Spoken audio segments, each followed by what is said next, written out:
Hey everyone, welcome back to the Simplified. Uh, in this video, we will look at our theme for of the historical underpinning. In this theme, uh, we will look at the evolution of scheme of representation from the Act of 1909, 1919, and 1935 Acts. So we will analyze the representation and the methods adopted by Britishers to represent uh, a, uh, a lot of communities like Muslims, depressed classes, women, labor, Indian Anglo-Indians, Indian Christians, Europeans, etc. So we will look at their evolution, and their implications on the Indian national movement, as well as beyond the Indian national movement, that is the post-independent India. So let's begin with our theme for. Uh, Here it is. The first we will introduce the theme for and look at what it is about. Like in the previous theme, we looked at how the colonial social engineering affected the social fabric of our country in during the national movement. Uh, like the post 1857 British policies towards socio-religious reforms. Uh, we studied that that was halted, and the divide and rule principle was adopted by the Britishers to rule on this country. So, as we looked that through censuses, British divided and categorized their subjects according to the new principle of social enumeration, that was the census. And the principle, the objective behind the census and the categorization of their subjects was to distribute their differential patronage and to able to bargain with the different communities, so the Britishers can rule on India, so as so long they can rule. So through census they divided and categorized their subjects, and was able to distribute differential patronage. And the scheme of special representation, that was referred to as communal electorate, which got introduced in 1909 Act and was further extended and consolidated by the Acts of 1919 and 1935, stands testimony to this British design.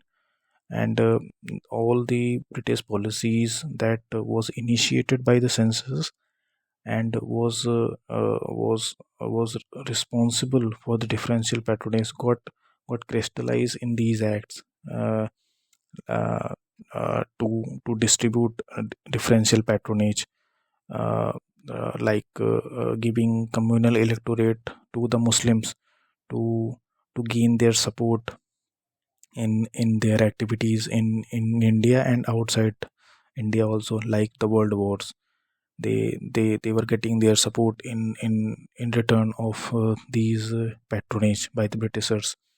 So these acts expanded and consolidated and was testimony to the British design, that was the uh, distributing the patronage system in India. So before moving ahead, let's look at what these acts done with the scheme of representation. As we discussed that the 1909 Act introduced first time the communal representation for Muslims, and in a way legalized the communalism. And the then Viceroy, Minto, then came to be known as father of communal electorate in India. Then again in 1919 Government of India Act, it was extended to the six Indian Christians, Anglo-Indians and Europeans. Uh, and in and after the Simon Commission and the roundtable conferences held in London in 1931 and 1932, the Communal Award in August 1932 was offered to extend that separate electorate to the so-called depressed classes also. And as we know that this was undone by the Pune Pact that retained the joint Hindu electorate. So through these acts, first by the 1909, they gave the special electorate and the communal representation to Muslims. Then in 1919, they extended to other communities, and in 1932, they awarded it to the depressed classes also. But we know that Pune Pact got it undone. So it was the scheme of representation that was introduced by the Britishers for their own purpose of dividing the country. So let's move ahead with the implications part of these schemes of representation by the Britishers. In implications, the first in line was the confrontation that occurred between the Indian National Congress and the Muslim League due to these demands of communal electorate. So due to these continued expansion of separate electorate for Muslims, relations between Indian National Congress and Muslim League came to be governed by the structural imperatives of representative government. By this, it means that the representative government demands the mobilization of people. So if a particular community is getting separate electorate, so if a politician or a political party want them to represent, they will have to mobilize them, and the offer that was being given by the Britishers to Muslim community, that was the separate electorate. So this became a structural imperative in the relation between Indian National Congress and the Muslim League, and this became the center, and this at the surrounding the relations were governed of Indian National Congress and Muslim League. So this was the first point, and due to these, the brief period of amity on cooperation, that was the Lucknow Pact of 1916, and the non-cooperation movement along with the Khilafat movement. Uh, those were the moments when both the political outfits were coming together. So those brief period also were began to be countered by fierce competition and conflict, as we said, due to the result of efforts at mobilization, because the political outfit has to mobilize the people for the representing them in the central legislature and the provincial legislature, and this paved the way for unbridgeable fissures that would eventually end up in partition in 1947. So this was the impact on the Indian National Congress and Muslim League relations of the communal electorate that was introduced by the scheme of representation of those three acts. So moving ahead with the second implication, the second most important implication was related with the so-called depressed classes section of our society. So the separate electorate option for depressed classes suggested as a mechanism of historical redress. Uh, by historical redress, we mean that the scheme of separate electorate, it conferred on depressed classes a political value by positioning them as an exceptional community at par with both Hindus and Muslims. So it gained a political value as only the section of the so-called depressed classes can vote to elect their representative. So they got the first time the political value. So this can be said as a historical redress uh, by certain political theorists. So it conferred a political value on the so-called depressed classes, but it was just the one part of the implications of the scheme of representation of the communal award for the SCs, and also although the option of separate electorate undoubtedly provided it with a spark to organize them and demand greater concessions to improve their positions, like we saw in the Pune Pact. They have the separate electorate to bargain with the mighty and powerful Indian National Congress and their leaders. So it gave them power to demand greater concessions to improve their position. But on the other hand, it also threatened to legally entrench them as a distinct caste rather than eradicate such a distinction. So legally, it was threatening, as they can be categorized as a distinct caste, and the idea of eradicating the caste and annihilating the caste would be the lost future, if that thing could have happened. So this was related with the implications with the separate electorate option for the depressed classes. Moving ahead, the Government of India Act 1935 also reserved. We know that the Government of India Act, besides the the Anglo-Indian community, European community, and labor, they also reserved seats for women in legislature. But uh, but it but it was in accordance with the allocation of seats for different communities. So uh, if Muslims were getting separate electorate, so inside that separate electorate, women would have got the reservation of those seats. So it was not a separate electorate for women per se, but it was a reservation for women in that separate electorate for a different communities.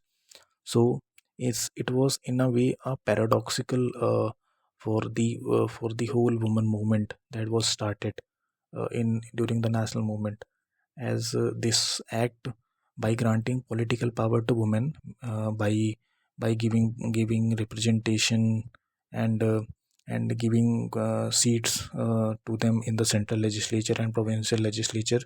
They granted political power, but they paradoxically limited their scope for collective agency.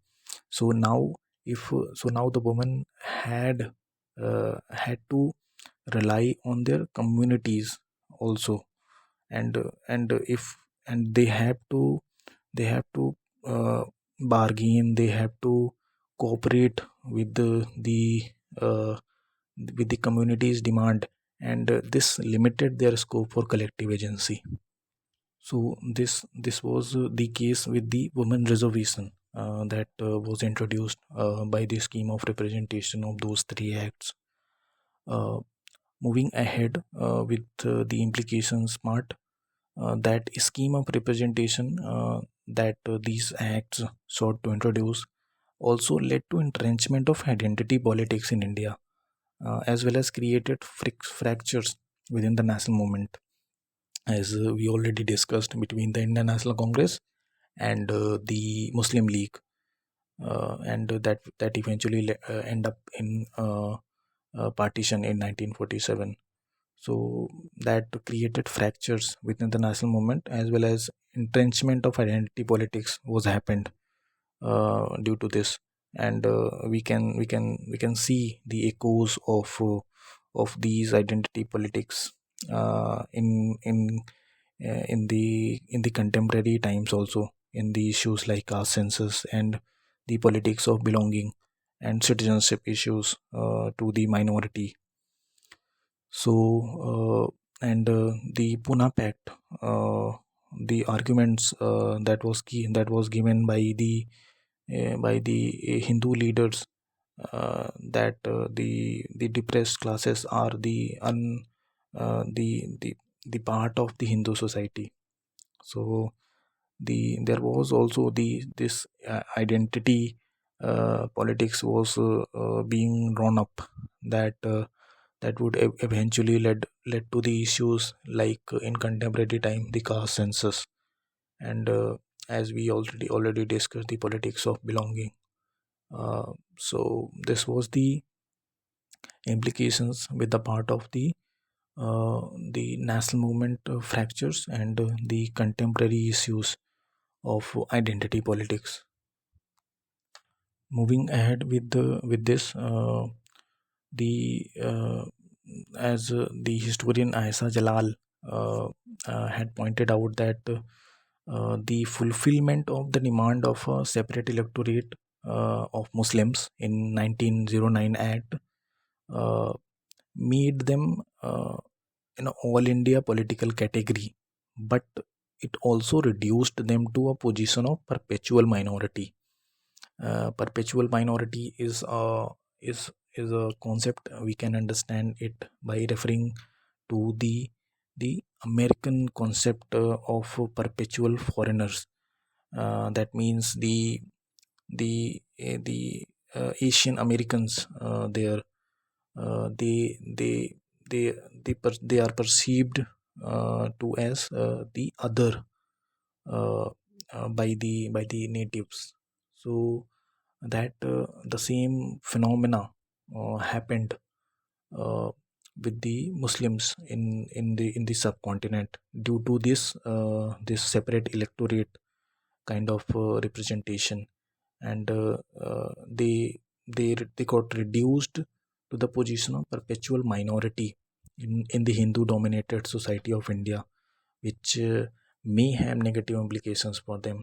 Uh, so this was related with the minority issue that was created by the scheme of representation, and these acts uh, uh, also had impact on the Indian National Congress policies, and their failure to comprehend distinct understandings, and they got failed to deploy the notions of collective and political community, and that was these failures, and the the failures to deploy these collective community notion, these were exacerbated by these acts, which were getting separate representation and electorate to the different communities.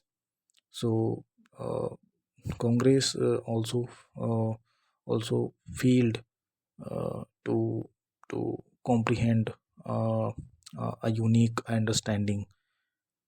So this was the implications for the Indian national movement of these scheme of representation by these acts.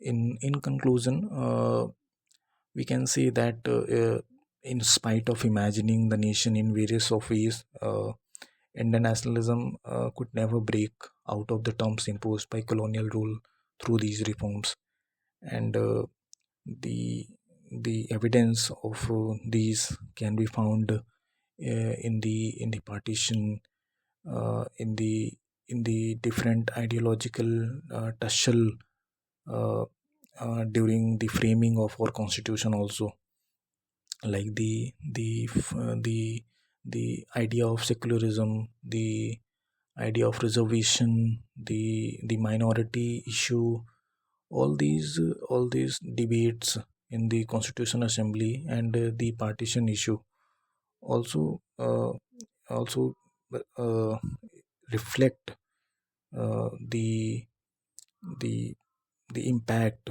of these representative schemes that was being drawn up by the Britishers through these reforms. So this was it for the theme 4. That was the evolution of a scheme of representation uh, from 1909 to 1935 acts, and we discussed the first the representative methods they introduced for different communities, and then we saw the implications, important implications on the international movement, as well as beyond the international movement in the post independent India, in terms of identity politics, in terms of issues like caste census, and the politics of belonging. So this was it for the theme 4. In the next lecture we will continue with our historical underpinning, and we'll see the theme 5, that is the nature of constituent assembly and its impact on the framing.